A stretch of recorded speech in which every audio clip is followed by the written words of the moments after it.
Let me share a thought. This is from Elder Boyd K. Packer. He said this. He says, we want our children and their children to know that the choice of life is not between fame and obscurity, nor is the choice between wealth and poverty. The choice is between good and evil, and that is a very different matter indeed. When we finally understand this lesson, thereafter our happiness will not be determined by material things. We will be happy without them, or successful in spite of them. Wealth and prominence do not always come from having earned them. Our worth is not measured by renown or what we own. Someone may say that my testimony may not be valid because of the prominence of the general authorities of the church. That is something we do not earn. It comes, as the saying goes, with the territory. And I want you to know that it comes as a burden on our backs, not as wings on our feet heels. Our lives are made up of thousands of everyday choices. Over the years, these little choices will be bound together and show clearly what we value. The crucial test of life, I repeat, does not center on the choice between fame and obscurity, nor between wealth and poverty. The greatest decision in life is between good. So I like that. I especially like the part, we may be happy without them or successful in spite of them. Some people's biggest challenge is how do you handle well. Okay, a couple of things. First, this is the last day that I will lecture on investments. So if you have any other questions that you have that we don't address by the end of the day, make sure you ask those. 2, on Wednesday, we've got Fred Hawkinjoss. He works with BTA and Associates. They do both insurance, they do investing. So he'll be a good resource, but he'll be coming and talking about life happens. I think that's what happens with all of us. We make the best plans we can, and then life happens. So we have a quiz we do on Monday of next week. It's hard to believe we only have a couple of quizzes left. Okay, any questions before we start? So today, questions before we start? Okay, so this is our section 9. Ideally, after today, after you finish the assignments that we talked about today, your whole investment plan should be done. Again, that includes your Learning Tool 5, which includes that whole investment plan. It includes Learning Tools 13 and 29, and then plus a printout page, a summary page, or if you're using some of the funds you have to actually have an investment report. Those are really nice to use. So if you can choose those as well. So we're going to talk about portfolio rebalancing and reporting. How do you rebalance? What investment strategy are you going to use?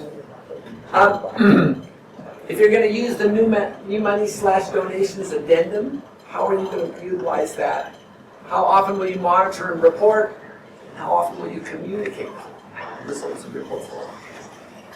And section 10 is really a fun one. It's just behavioral finance. We're just going to be doing a number of activities. Some of you have already done those. But I want you to realize finance is more than just, we maximize our objective functions and we're unbiased. Or that we're rational and we're unbiased. So let's start. So someone define rebalancing for me. What's rebalancing? Zach, what's rebalancing? From what I understand, it's kind of like checking up on your portfolio and making sure that your balance of, percentage of stocks and bonds is in line with what you had planned for to be at that time. And why is your percentage of stocks and percentage of bonds, why is that important?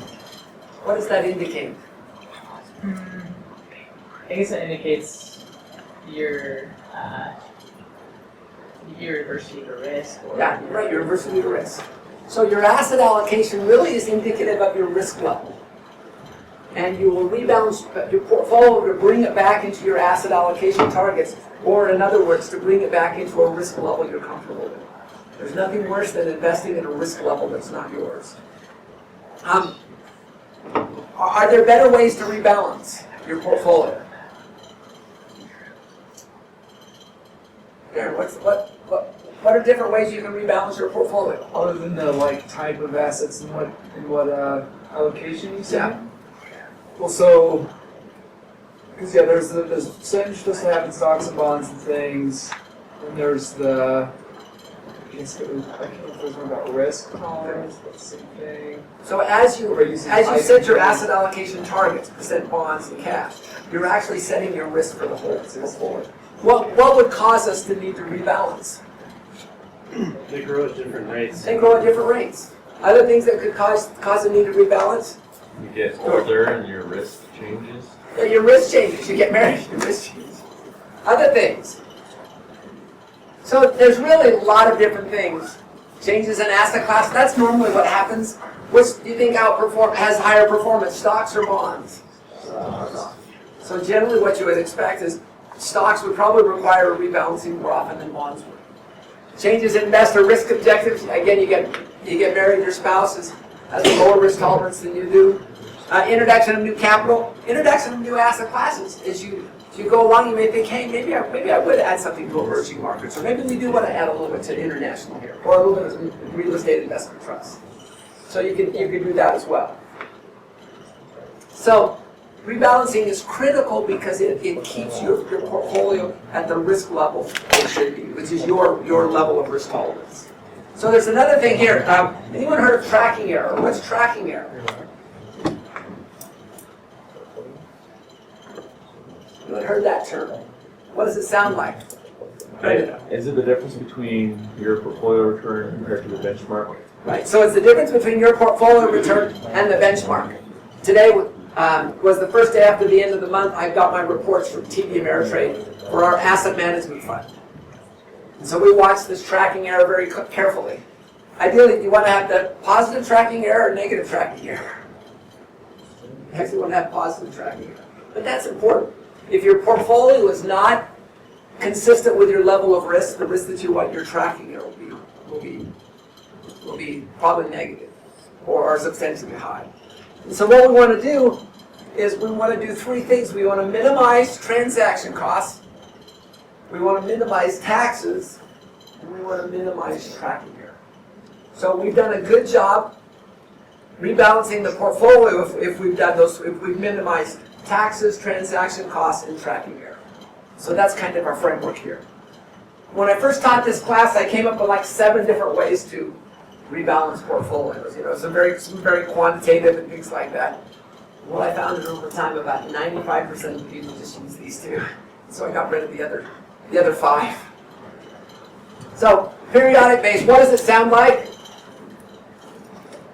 What does periodic base sound like? Every once in a while, you Yeah. look at it and change it. Yeah, every once in a while. Generally, we're hoping a little bit more quantitative than that, but maybe every year. Maybe you're in December, and in December after the distributions. Why do we want to rebalance after distributions?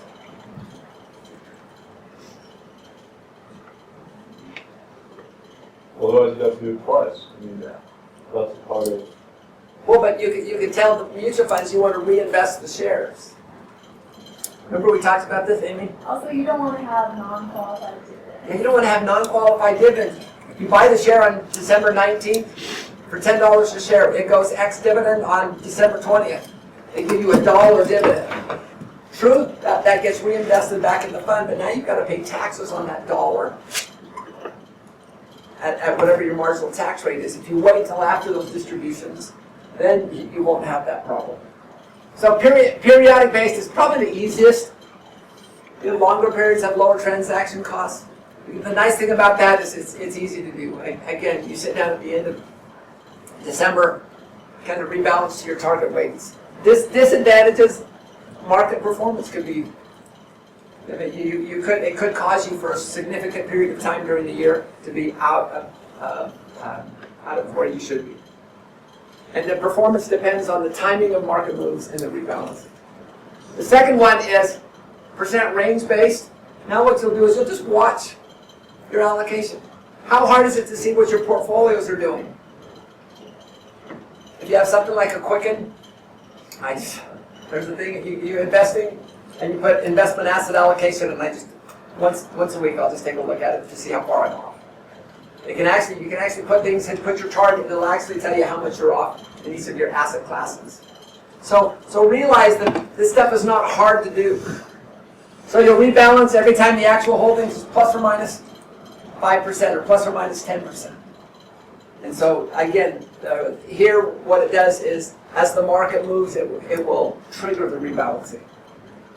The disadvantages, effective target range, how much do you want to have there? And then the other one is generally assets with the larger allocations will trigger more of the rebalancing moves. Okay. So what are some ways we can rebalance? You guys all are going to have your portfolios. Let's say you started investing your mutual funds, your overweight equities in relation to what your targets are. How could you rebalance? Again, subject to those three constraints of taxes, transaction costs, and tracking error. So what are some ways you can rebalance? Someone was talking about paying tithing with Okay. appreciated stocks, so that you have to pay the capital gains. Okay, so in taxable accounts, you can actually pay your tithes with appreciated securities. And let me just show you a learning tool that we've done that.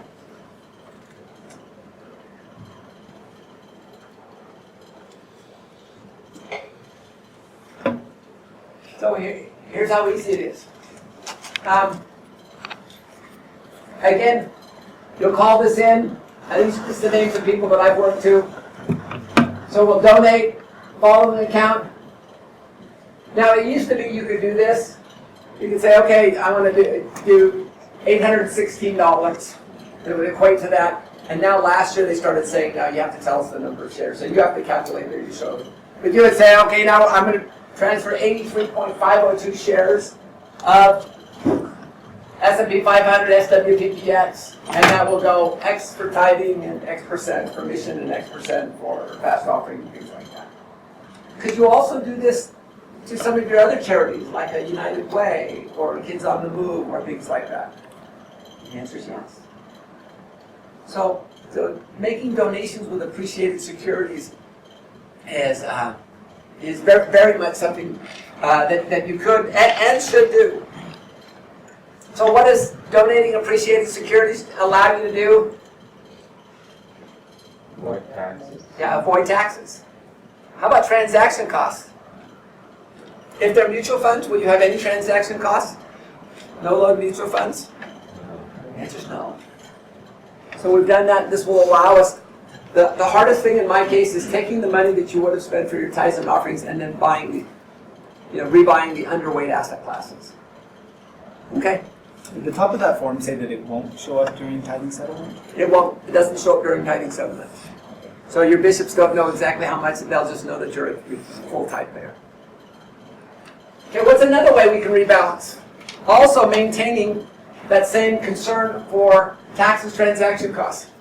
If you had maybe one asset class has done poorly and another has done well, you could harvest some of those losses and buy a similar asset class, Okay. or a different mutual fund. So you could harvest some of those. So you could actually sell some of the outperforming assets. The downside on that is you just incur taxes and you just incur Well, not if transaction. you harvested some losses as well. Oh, right. So at the end of the year, you actually offset your gains against your losses. Yeah, you could do that. There's even a simpler way. You can do both in taxable and retirement accounts. Now, each of you have a goal to save a certain amount each month, I hope. How about if you just take the new money going into the accounts every month and you just put it in the underweight asset class? So I have a real aversion against selling things. I don't like to sell things. And so, but if we can do that, you buy the underweight asset class, you use new money to buy the underweight asset class, and then in essence what you're doing is you're just building up the underweight asset class. What is this process that we're working? Is this a buy low, sell high strategy or a buy high, sell low strategy?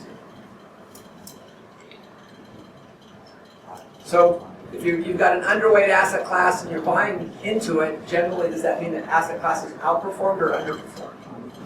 Underperformed. So we're actually buying an underperforming asset class. If you have an asset class that you're overweight in and you donate those to pay your tithes and offerings, are you selling high or are you selling low? You're selling high. So my point here is this is The process here is important, and if we'll follow through on this, Andrew, I just have a question. Wouldn't doing that kind of stunt your growth, though? why? Well, if you're selling what's doing well and buying what's not, wouldn't that limit the returns that you could get on it? Does that make sense? What's more important, investing at a risk level you're comfortable with, or shooting the lights out with your returns? I guess. Yeah. Yeah, so I think I told you the story about Fred. And one of these guys, it was a year where the returns were really high. He was out golfing with his buddies, and they had gotten like 3 or 4% more than he did. And he just, the more he talked with his buddies, over golfing, the madder he got up, and he called Fred up and says, "You and I need to talk." So he came in, and they started talking, and he just really had to say, "Oh, we're not getting a return. You told me get this return, and I'm getting like 300 or 400 basis points less than my friends." So Fred just kind of listened to him, and then finally at the end he said, "Give me a second." So he got this document, and it was his investment plan. So you said that you wanted to invest at a risk level of this, and that you were comfortable with this type of returns. He said, "Did we invest at that risk level?" Okay, I said, "Yes." So what else would you like to tell me? He said, "I'm sorry, I apologize," and walked out. And the key here is we need to have this quantitative criteria. We need to figure out what our risk level is and then invest at it. What you don't want is, like a lot of people in the early 90s, the markets were going up about 20% a year. And so when they started, they were at 60-40. These are 40-year-old people at 60-40, and the next year they were like 50-50, and the next year like 60-40, and the next year like 70-30. And then when it crashed, they were investing in a much higher risk than they were comfortable with. And when the markets crashed, the markets fell, which is really, really hard on them. So again, what we're trying to do is give a framework where we can truly sell high and buy low. Okay. What are the best methods? To rebalance your portfolio? I don't know. Probably not that. Either one of these are fine. The key here is we just need to continue to be putting new money into the portfolio each month. We need to be saving. Stuart. So, is it a bad idea? So, when you rebalance, are you saying to sell off some of the assets and convert them into other types, or just contribute more to the other types that are? Okay, so let's talk about in retirement and taxable accounts. I recommend that you use new money because you're saving money every month. Right. I recommend that you put those into the new asset classes, the underweight asset classes. So you're always buying the underweight asset classes. Number two, the goal of rebalance is to minimize transaction costs, taxes, and tracking error. Because of that, I would try really hard not to sell. When I buy funds, I'm buying mutual funds that are 500 and 2,000 and 7,000 stocks. So I'm hoping to buy a fund that I can hold for the next 40 years. And so because of that, then I really have no reason to sell. And then if I get too far out of balance, I could use the new money donations as a way of both dropping my basis and rebalancing my portfolios more. So I would try to use all of these things. Again, our goal, minimize taxes, transaction costs, and okay. So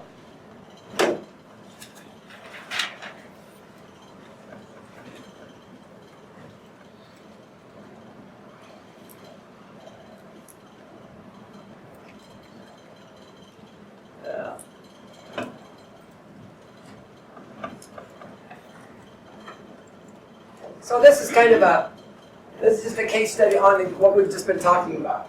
And this is what will happen. Your actual weight's at 70, your target weight is 60. Your actual weight's here at 20, your target weight is 30. Cash, things like here. You would be at this situation. So this is the kind of thing. So how do you rebalance and when do you rebalance? And that's just a framework. I like this. I like new money first. That's my first priority. If I can just put new money into the underweight asset classes. Again, I try not to sell.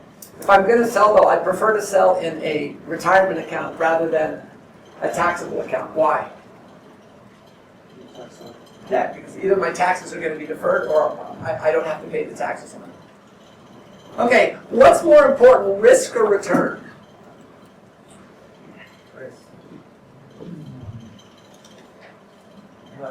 The relationship between. Pardon me? I mean, it's really just how much return you're getting per unit of risk. So you're saying both risk and return are important. Jimmy, what were you saying? Well, in what context? Pardon me? In what context? In what context? We're talking about equity. We're talking about securities, assets. Okay, just one on there, see what the Sharpe ratio. You got two mutual funds. Both of them returned 5%. One was a bond mutual fund and the other was an equity mutual fund. Are we indifferent? They both have the same return. Why not? All right. This is loss. Which do you think underperformed more on a risk-adjusted basis? Than stocks, because the returns are a lot higher. So it's really important that we not just look at returns of our stocks. You know, we've talked about this. We've talked about how well is it done versus the benchmark. But it's also how well is it done on a risk-adjusted basis. So, just for fun, Thursday, I went through and I just picked a big fund. Fidelity Magellan is a huge one. And it's important for us to be able to understand how well have they done. So how well have they done on a risk-adjusted basis? And so I picked up just some of these returns, average returns out of Bloomberg. The rest of the information I just picked up off of Yahoo Finance. So the question here is, did this fund outperform or underperform? And how do we know?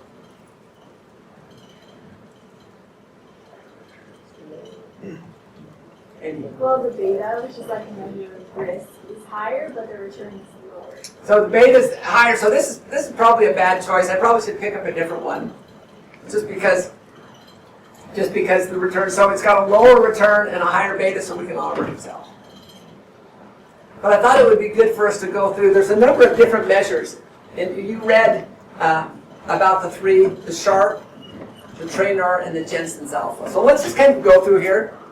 Let's take a look at this here. So again, here's our information. Sharpe ratio. So return on the portfolio minus the risk-free rate divided by the standard deviation. What is the slope of this line here?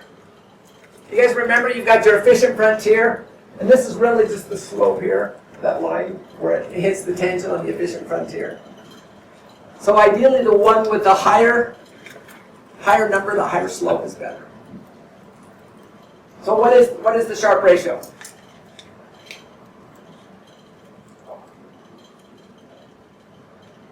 At least one person calculated.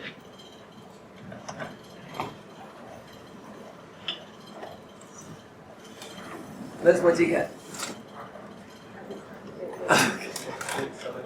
0.78. So it's got a 0.78. Did it outperform or underperform?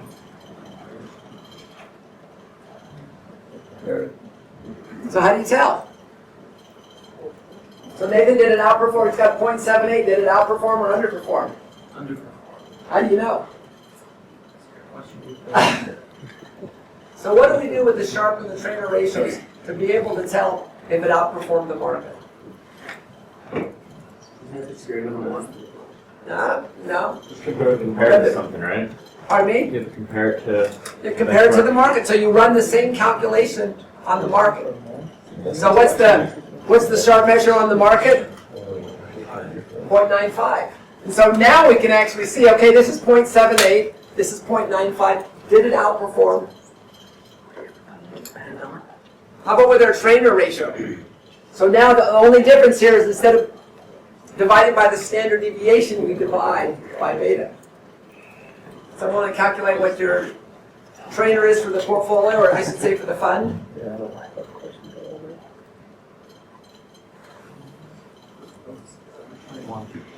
Pardon me, 0.1. How about for the market? 0.12. Did it outperform or underperform? Again, it's that same slope there. And you know, if you don't do if you don't put the percent, if you take it out of percentage, it'll be a ratio here. It'll be 10 and 12. But the point here is it makes the same thing. It is underperformed the market. How about Jensens Alpha? Someone tell me what this looks like here. Risk-free rate plus beta times the return on the market minus the risk-free rate. What is that? That's the CAPM. So this is the return on the portfolio you would expect for a given level of risk. What is RSP? Your actual portfolio. So do we have to run Jensens Alpha on the market? No. No, because we know what is the Jensens Alpha for the market? It's 0. So what did we get?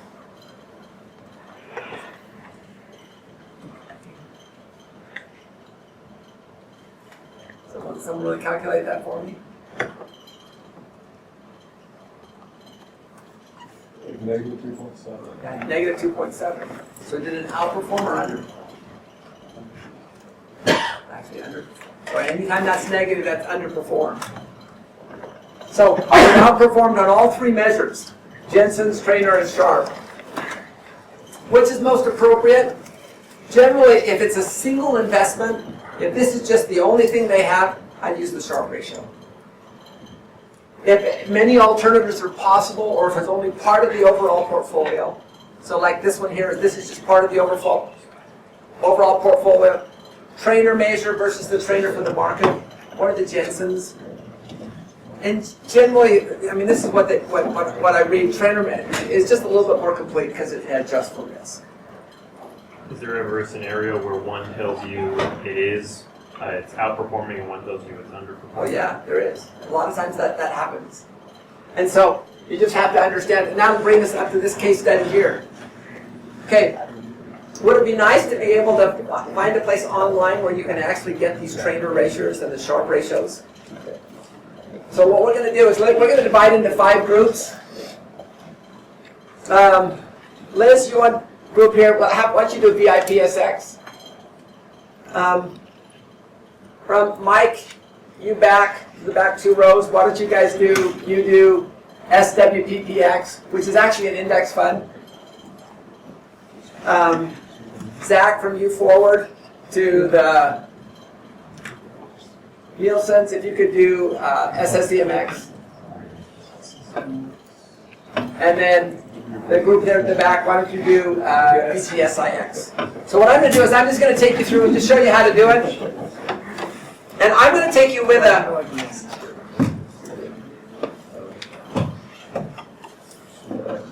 Now I'm going to do an index fund, so I'm going to come finance.yahoo.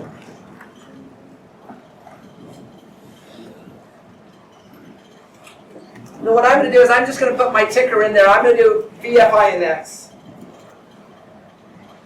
Okay, which is Vanguard S&P 500 fund. You know, I like this fund just because it's a good safety valve. If your fund cannot beat the market, and can't beat this fund here, then go with an index fund. What we're going to do is we're going to come over here to risk. So now what we've got here. Okay, so here's the fund, here's the rating, number of years up, number of years down. So okay, alpha against the standard index, minus 0.15. Anyone know what the expense ratio is for the Vanguard S&P 500 index? I think it's like 17 basis points, so 0.17%. So as long as I'm within my basis points on my expense ratio here, I'm pretty comfortable. So okay, beta against the standard index here. The index is the S&P 500, so 1.0. Standard deviation 9.74, Sharpe and Trainer ratio. Now what's this category here?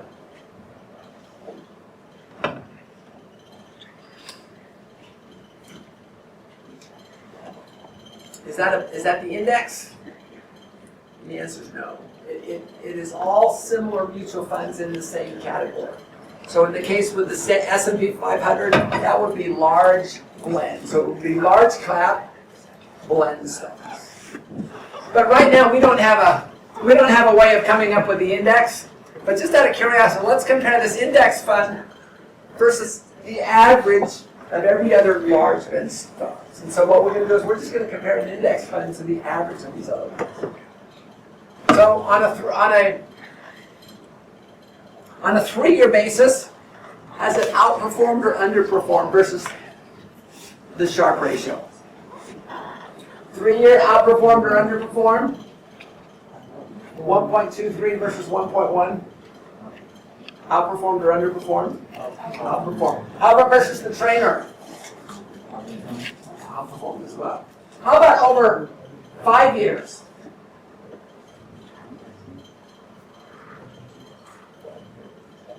And 10 years? So has it outperformed its category in all those years? Okay, so let's go back to the problem that we gave you. I gave you each a ticker. I'd like you to go on and find out whether it's outperformed or underperformed. Okay, we'll give you a couple of minutes. These numbers These are all net of. Mike, are you stretching your The year after their worst, the 10-year. Yeah. I saw it was like under 50% today. 70% today.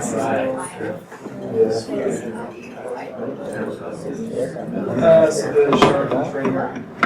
Oh,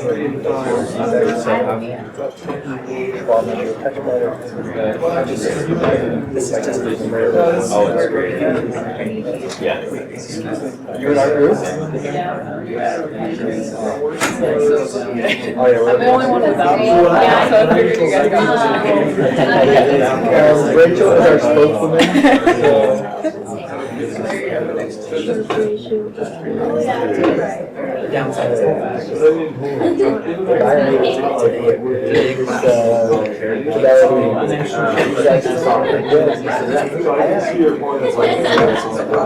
saying, outperforming market, and trainer ratio, 12.26 over 11.18. Wait, were we that one? No, Oh, that's the one that you have. Okay. Yeah, they're almost the same as yours. Yeah, well, Just saying, Brian.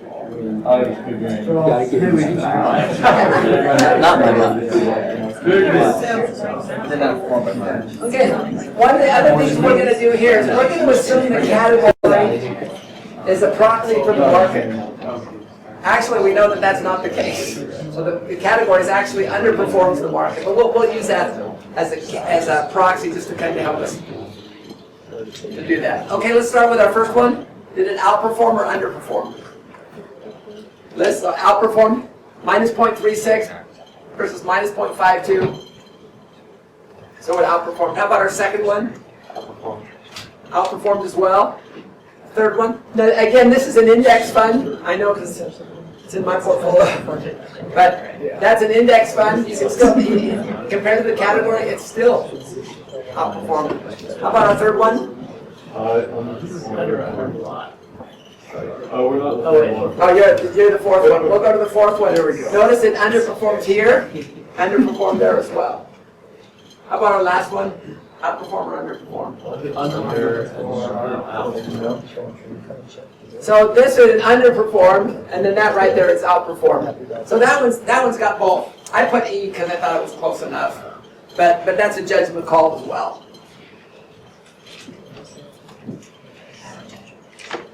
But it's so. Can you see what we're doing? Is we're trying to give you the tools so you can ask the right questions, so you can make better decisions.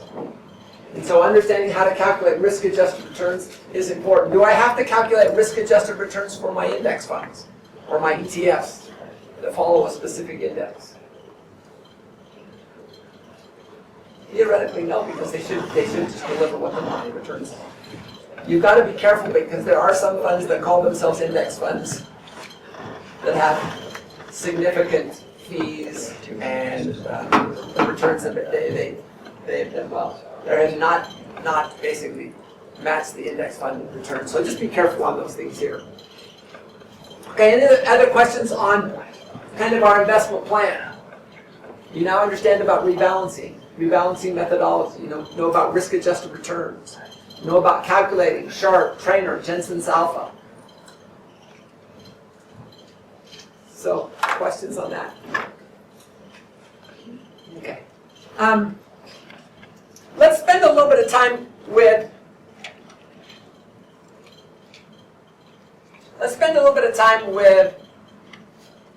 behavioral finance. So what is behavioral finance? What is it? Why did it come about?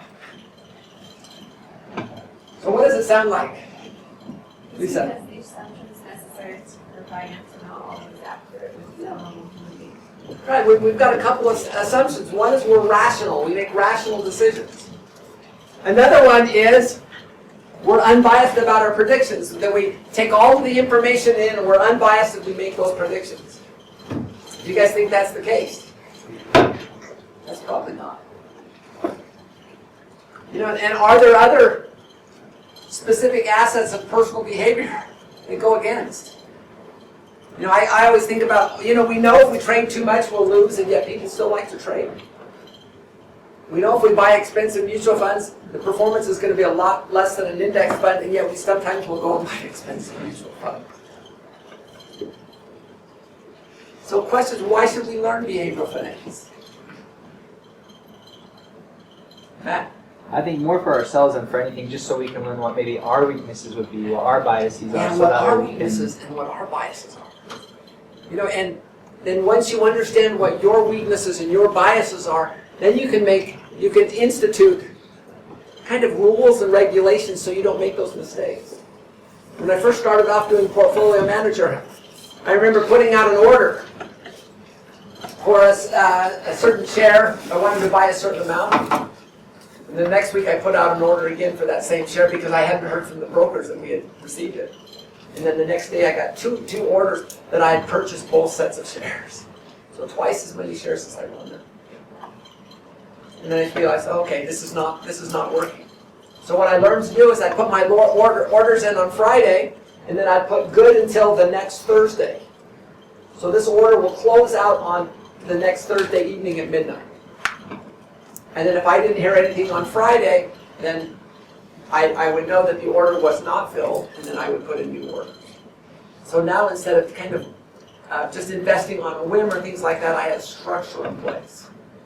So here's some reasons. Behavioral finance can help you learn about psychological biases. We can figure out how these biases affect our decision making. We can see how our decision making can lead to poor investment decisions. And we can recognize those and hopefully change. So that's why it's important that we want to do. So, two assumptions.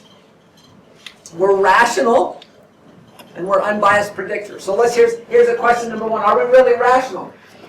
Go to the grocery store. Paper towels are sold at 20% below their 20% off. What do?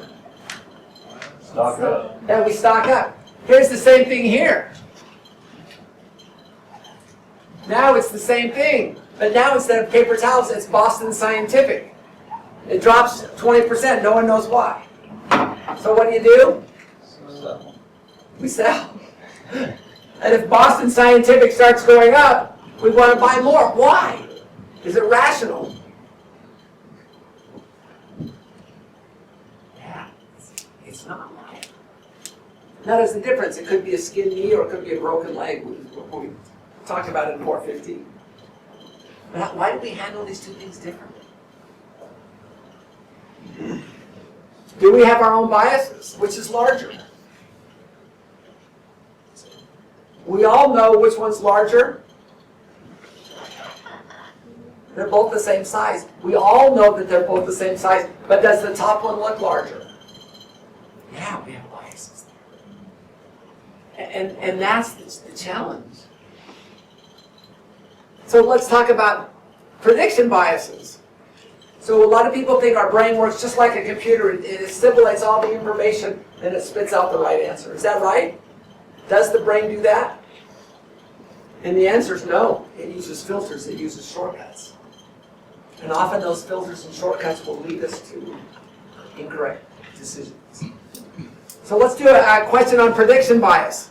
Are we unbiased predictors? I'm going to give you 10 questions. How many people have done this before? Okay, a few of you just you guys don't get to answer on this. But I'm going to give you 10 questions, and you want to answer them, and you want to make sure that you get at least 9 of the 10 questions correct. So you can guess a point, you can guess a range, you can guess whatever you want. So you need to get 9 of the 10 questions correct. Okay, you ready? Question number 1. Average weight of an adult blue whale in pounds. Everyone grab your pencils. I need everyone to do this. Again, you want to be 90% sure that you're right. So you want to get 9 out of 10 questions right. Okay, you got that? Again, you can do a single point, a range, or anything you'd like. Pardon me? Right there. You could? Go right ahead. 2. What year was the Mona Lisa painted? 2015. Question 3. What were the number of independent countries in the world in the year 2000?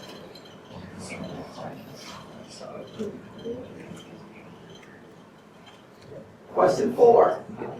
What's the air distance in miles between Paris, France, and Sydney, Australia? Not Paris, Utah. Which direction? The shortest one. 5. How many bones are in the human body? Everyone should have an answer for each of these questions. Okay, we're ready to move on to the next? I see. Glossy eyes.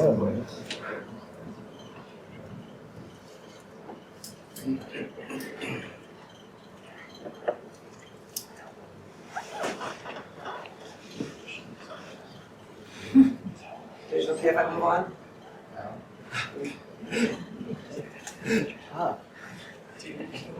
Again, you just want to be 90% sure. That's all we ask.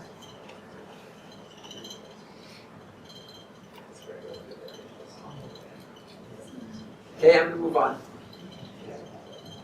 5. How many total combatants were killed in World War I from all sides?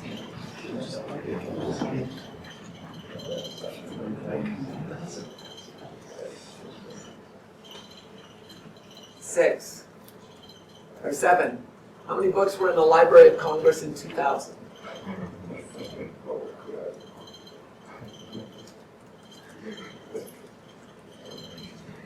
8. How long is the Amazon River in miles?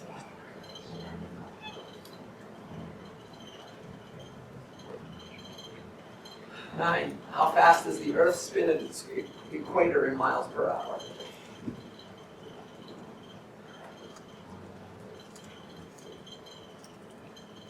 10. How many transistors are on the Pentium 3 computer processor? This is about 3 processors before what you guys are most familiar with, like an i5 and an i7 and an i3.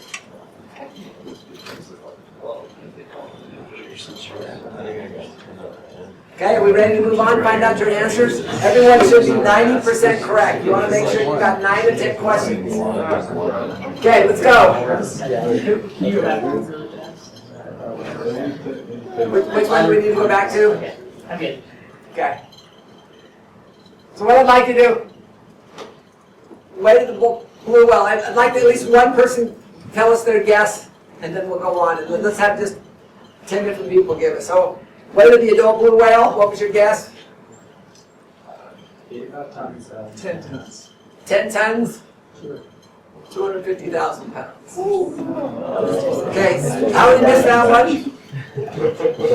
Okay, so you guys have to get all the rest of them right. Year the Mona Lisa was painted.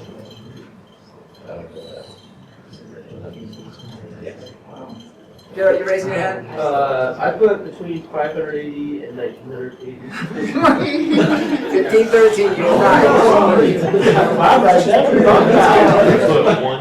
Independent countries in the world in the year 2000. It's like in the 170, I think. I put 140 to 180. Okay, distance between Paris, France and Sydney, Australia, the shortest distance. Pardon me? 12,000? 10,543. Is that in miles or is that? That's miles. Number of bones in the human body. Where's our med students here? 200 what? I said one. 206. So Alec got that one. Okay. Combatants killed in World War I. Someone give me a guess that hasn't guessed. Zach. 1 million. Oh, 8.3 million. Just missed. What's the largest Congress in 2000? I put between 50,000 and 100 billion. I don't know. 50,000, and you're in that. Length of the Amazon River in miles. Brian, what'd you put? Between 1 and 1,000. 1 in 1,000. Try. Oh, 9. Speed of the Earth at the equator. How fast does it spin in miles per hour? McKinsey, what'd you put? I put 1 to the speed of light. Now, is that the speed of sound or the speed of light? Speed of light. What's the speed of light? I don't know. 3.8 But it's in times between 10 to the 21st. He got that right. Okay. Transistors in the Pentium 3 computer processor. Lindsay, what'd you get? How about between 1 and 8,000? 1 in 8,000. Oh, okay, you know what? We're unbiased predictors. Don't take this bad. I think the first time I took it, I got like a 2 or a 3. I'm the teacher. So, but the point is we think we're better than we really are. So the question, how many people got 10 for 10 right? Raise your hand. And you guys done this before? I've done something similar. Okay. How about 8 or 9? Got those right. How about 6 or 7? How about 4 or 5? How about 3 or less? But are we think we're a lot better than we are. And see, and that's the challenge. Most people will get between 2 and 3. We think we're more sure of our forecast than others. And the point here is we need to be wise. And so are there other alternatives other than mean variance, other than we're rational investors and we have unbiased predictions? Let me just give you some ideas. Cooperation and altruism. The people in 4th Nephi, they had everything in common. Could that be a reason here? It's a thing called bidding in the winner's curse. If you bid your fair value and you got it right, fair value's probably wrong. your fair value is probably wrong. And so what do? You figure out your fair value, and do you bid your fair value? No, you don't. My dad was a general contractor, and all of his jobs he had to bid. So he told me about this one job in San Jose, California, that he went in there to bid, and just before he went in to take his bid, he figured out a way he could cut his cost by $1,000. Then he found out he was the only one who did bid. He was the only one bidding. But I always get a kick out of that. Here's another one, endowment effect. Some people think that just because we own something, it's worth more than if we didn't own it. Does the fact that we own a stock, does that in any way change its value? And the answer is no. So again, we don't want to get too emotionally involved. And there's like 14 of these. But we'll kind of let those go. So how can we allow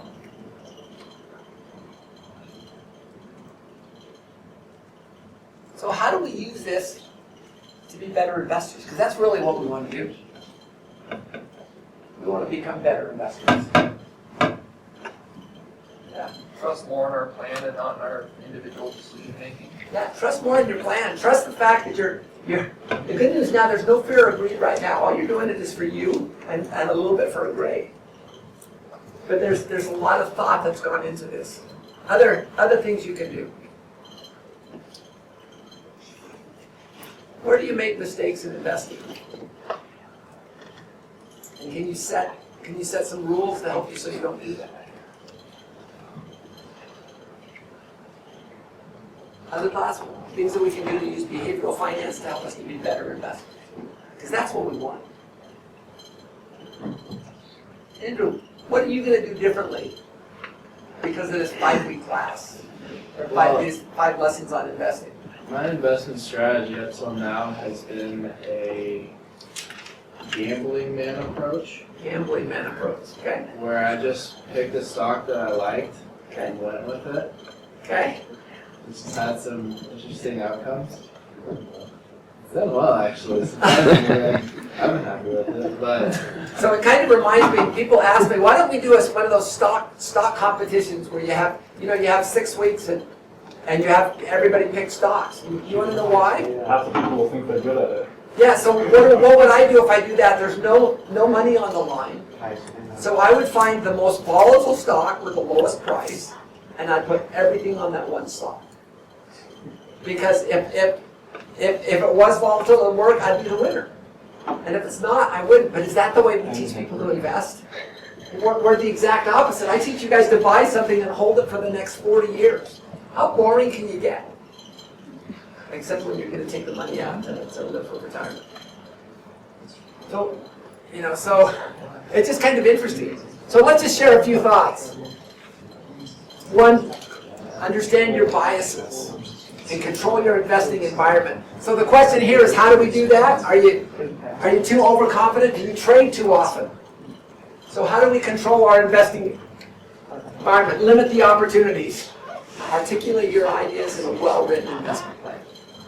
Could our investment plan be better? Yes, you guys will all make it better. But I think it's a good place to start. So things you could do: check your stocks once per week, not once per hour. So again, once a week when I do my budget, I'll look and say, okay, how are the funds doing? Really, all I look is the net worth amount. As long as it's going up, I'm happy. And then I'll also just look at my asset allocation and say, am I close to my targets?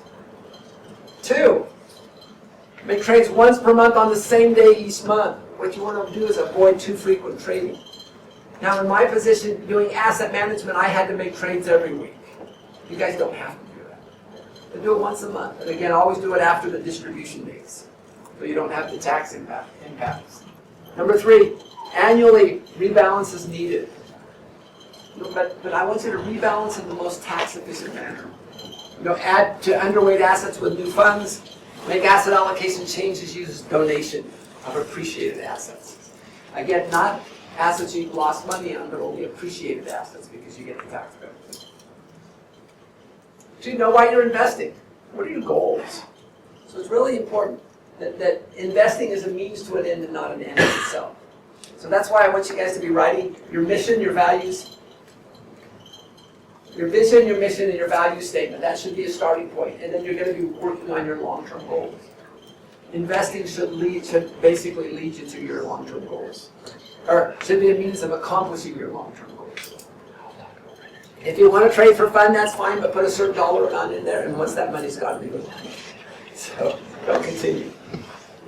3, make sure you have quantitative investment criteria. And this one mainly is your asset allocation targets. Try to invest at a level that you're comfortable with. Again, where most people have the problems, they haven't rebalanced it. So it was good when they started, but because of market movement, now the portfolio is basically out of balance. And they're investing most of the time at a significantly higher risk level they're comfortable with. And then when market declines come, which they always do, they're pretty sad. And 4, again, follow the principles of successful investing. And those principles are important. You can get back to the principles. So he said, I teach them correct principles and they govern themselves. So we teach you correct principles and you manage your portfolios well. And then the person who wrote this book, John Knopfsinger, he added just 5 additional suggestions. He says, if you're buying individual stocks, avoid stuff that's $5 or less. And again, these are penny stocks. These are stocks. They're just scams are in those. those type of stocks. Chat rooms and message boards are for entertainment purposes. You have no clue who this person is who's making those comments, except he may be George 47. You know. So you've got to be careful on that. 3, before you place a trade on something that doesn't meet your criteria, do you know more than the market does? And if you don't know more than the market, I probably wouldn't place the trade. 5, have a goal to earn the market return. Again, active trading, the goal is to beat the market return. And you know what? I'm comfortable with the market return. Again, I don't have the stories for cocktail parties and things like that, but we'll laugh all the way to the bank when it comes to retirement, which is a lot sooner for me than it is for you. And then review your psychological biases annually. It's more than just asset classes and financial assets. It's knowing yourself. Okay. Questions on behavioral finance? I would encourage you to go through some of those other reasons that why people may invest, why they do. I just went through like 3 or 4. Okay. Let's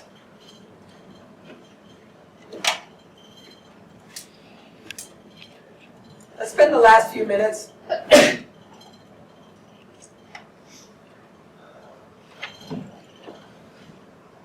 on investment Q&A. These are some questions that people have asked me. How do I set up an investment account? Difference between ETF and index funds? Where do I find distributions? I like this one here too. Why not just invest it all in real estate? So this is actually what a student wrote. I saw many portfolios reduced by 70% in value almost overnight. I didn't see a single one that dropped by that much. And so let's start with some of those.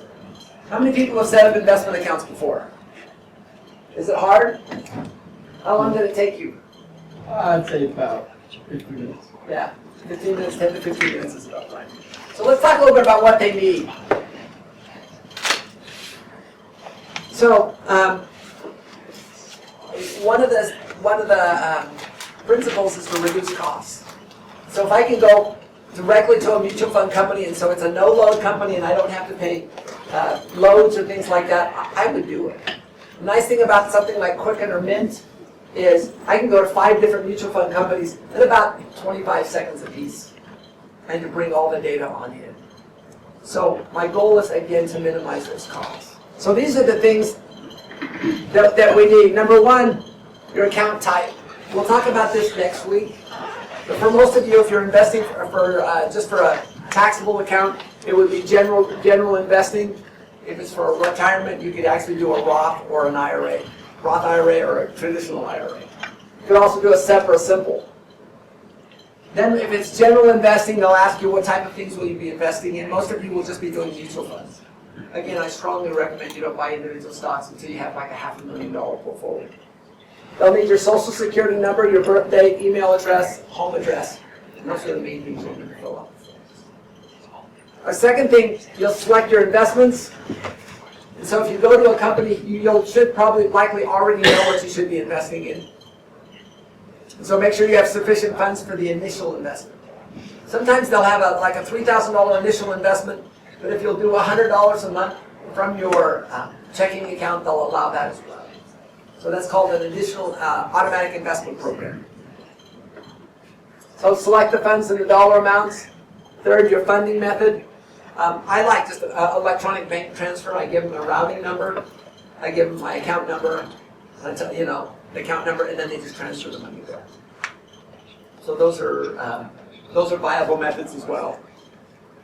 You can write a check. You can also do a bank wire, and then just review and finalize it. And I sign up for online access, and then I set it up in Quicken. And once you've done this, now, once a week, you can take a look at it, or once a quarter, or things like that.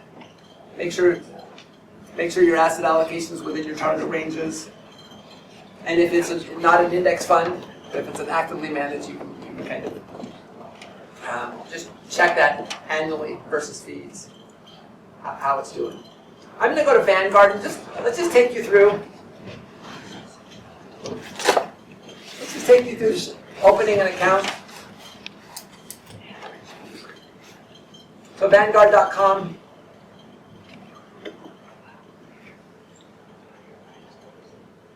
So we're going to go personal investors. Get started. Open an online account.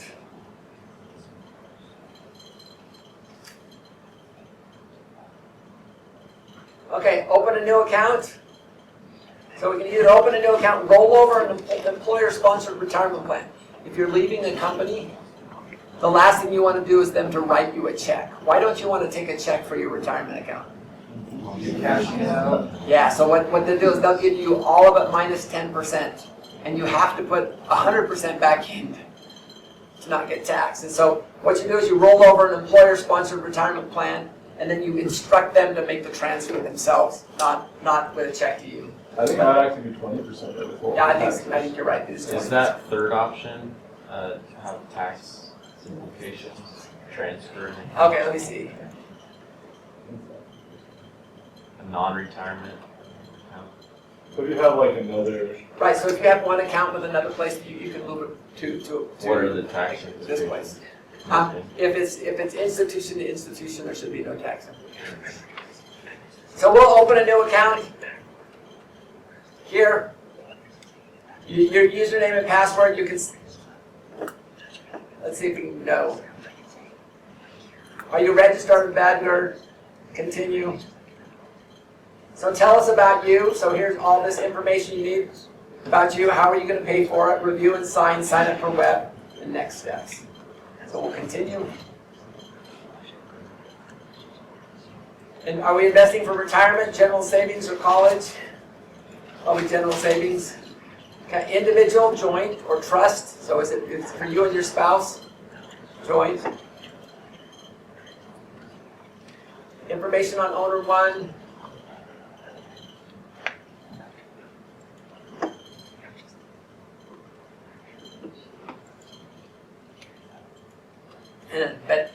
But you should get a sense on how easy it is. It's not hard. It doesn't take a lot of time. Let's questions on setting up an account. Think you can do it?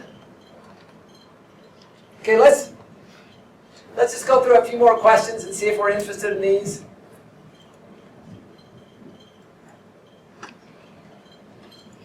Is this a question we have? Index fund and ETF? Anyone wondered? Stuart? Yeah, I'm curious. Okay, so an index fund, mutual fund that tracks a benchmark. What's an ETF? Basically does.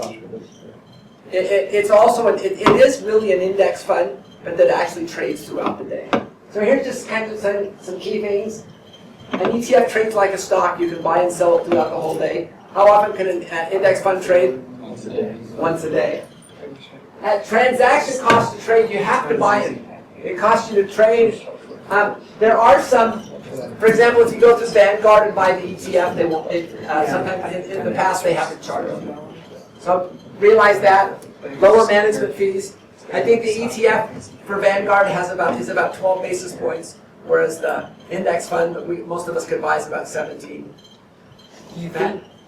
Is an index fund or an ETF typically cheaper? I know they're both relatively cheap. I'd get down here, potentially more tax efficient, and that's, I could probably go either side. No front or back end loads. ETF doesn't have that.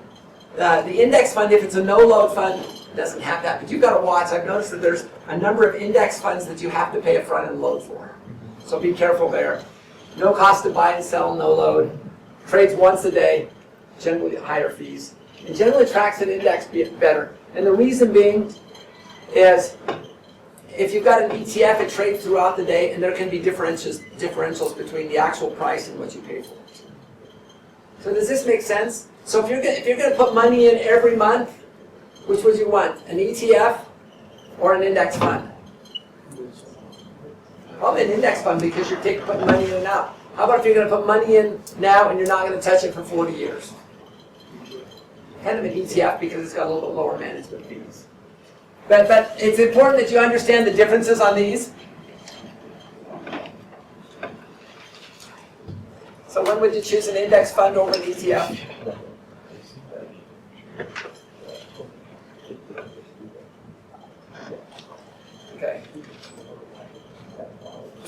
we find data on fund distributions? Is this a question we have? Because I told you that you want to make sure you find out. You want to buy it after the fund distributes it. Thoughts? Where might you find information on distributions?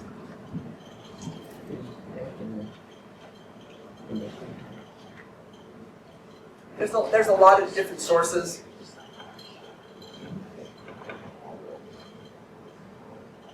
So you use the ticker, you go to the website, put in the code. And there's just an example here.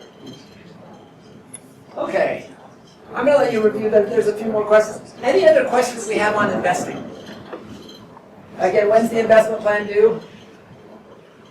Like next week? 2 weeks. So realize you're going to have that plan. You're going to have that investment process worksheet, Learning Tool 13 and 29. And then you're going to have that summary sheet from every one of the assets. A minimum of 4 asset classes, a mutual fund from each of those. So any other questions?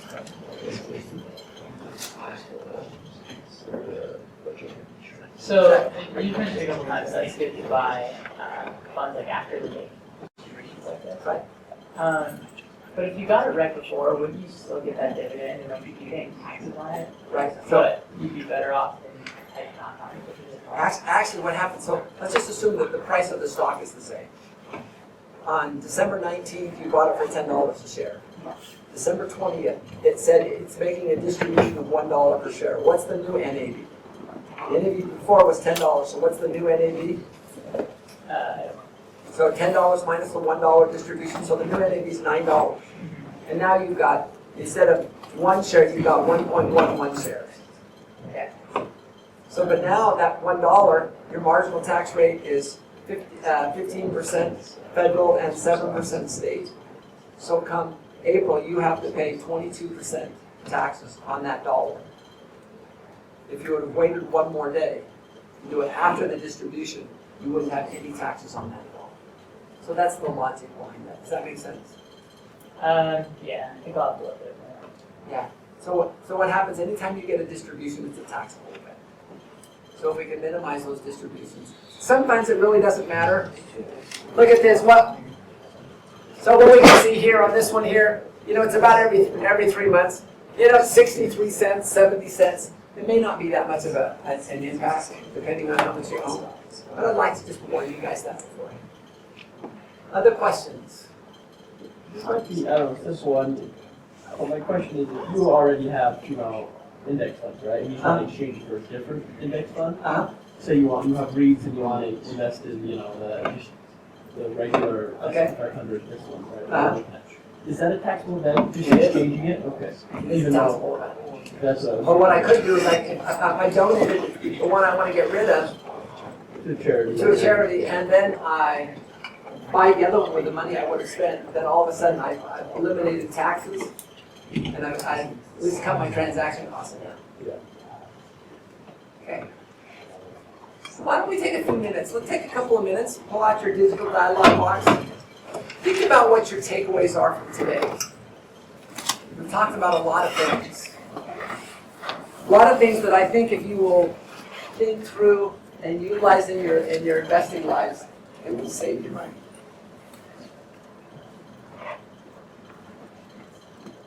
Let's take a couple of minutes.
June, what are your takeaways for today? I think before, if I were to invest, I would probably just look at the top ratings, just basis level information, but I just want to consider being to interpret all the different numbers and what those numbers mean to really understand how well they're doing. So it's not enough just to have the basic understanding, you need to have a deeper understanding of what those are. I haven't picked on you in a while. What are your takeaways?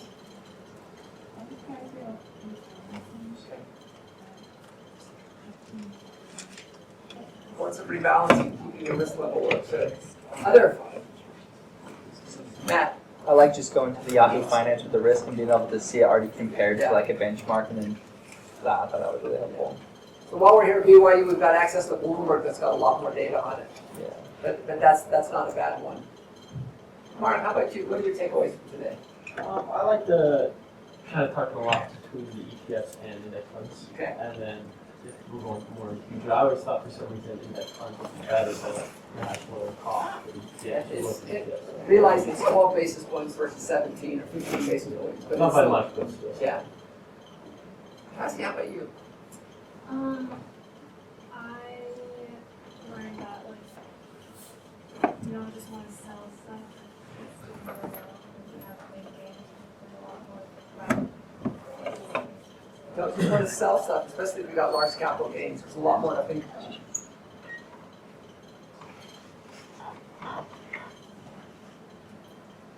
Remind me your first name again. Zach. Zach. Zach, I haven't picked on you in a long time. Two things I like: the endowment bias, that the stock doesn't know that I own it, so Yeah, it shouldn't endowment affect it. effect. And there's like 10 other ones there that you might have fun as you go through and read those. And then the other was to think logically and dispassionately rather than letting emotions get Yeah, involved. I think logically. Let's do one more.